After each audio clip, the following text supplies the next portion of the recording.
15e étape du Tour de France. Le 24 juillet 2001, l'arrivée est à Lavore. C'est la première fois dans l'histoire du Tour.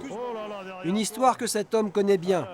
Depuis 26 ans, Jean-Paul Ollivier n'a raté aucune étape. Et surtout, il n'en a oublié aucune. Ce journaliste est l'encyclopédie du cyclisme. Allez, on monte. L'heure de sa rubrique quotidienne approche. Pour la préparer, Jean-Paul Ollivier fait simplement appel à ses souvenirs. Une masse colossale d'informations stockées dans sa mémoire. Il y en a eu quelques-unes. La première, c'était en 1953, victoire de Darriga, qui gagnait d'ailleurs sa première étape du Tour à Albi. Il gagnait devant Van Genegden, un Belge, et Bastianelli, encore du Sud-Ouest, un de ses équipiers. Et ensuite, 55. 55, c'était Albi, c'était un Hollandais qui s'appelait De Groot. Un peu de parent donc de Groot qui est tombé dans l'étape l'autre jour. Et puis Ries a gagné également là, Netman a gagné à Albi, Merckx a gagné à Albi. Est-ce que j'en ai fait le tour? Ah oui, il y avait Graf encore en 59 à Albi. Tiens, voilà un gars que j'avais oublié. Bon, ça arrive d'oublier, hein. Graf, bon, bah alors là, j'ai oublié, mais disons que tout de suite, dès que j'ai vu Graf, tout ça, ça revient après. Alors je revois l'étape, Graf qui gagne devant Vermelin, Vermelin maillot jaune, etc. Longue échappée avec le Buhotel et Busto au cours de l'étape. Alors tout revient comme ça. Allez, allons-y.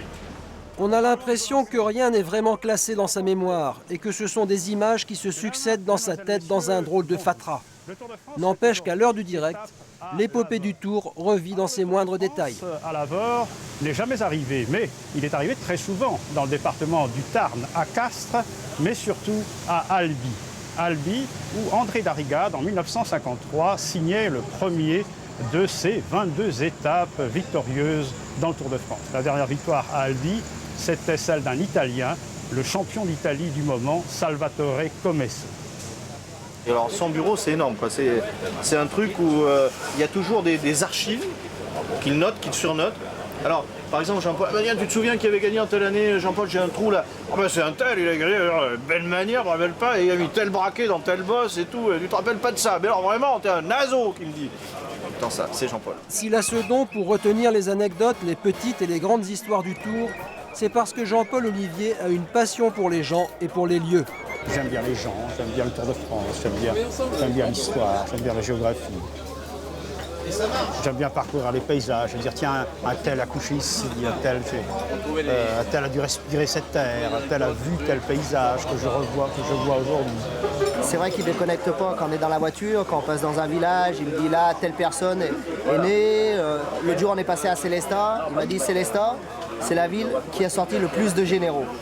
Et quand on est repassé dans l'autre sens, je lui ai dit, il m'a dit bon, c'est bien, au moins tu as appris quelque chose.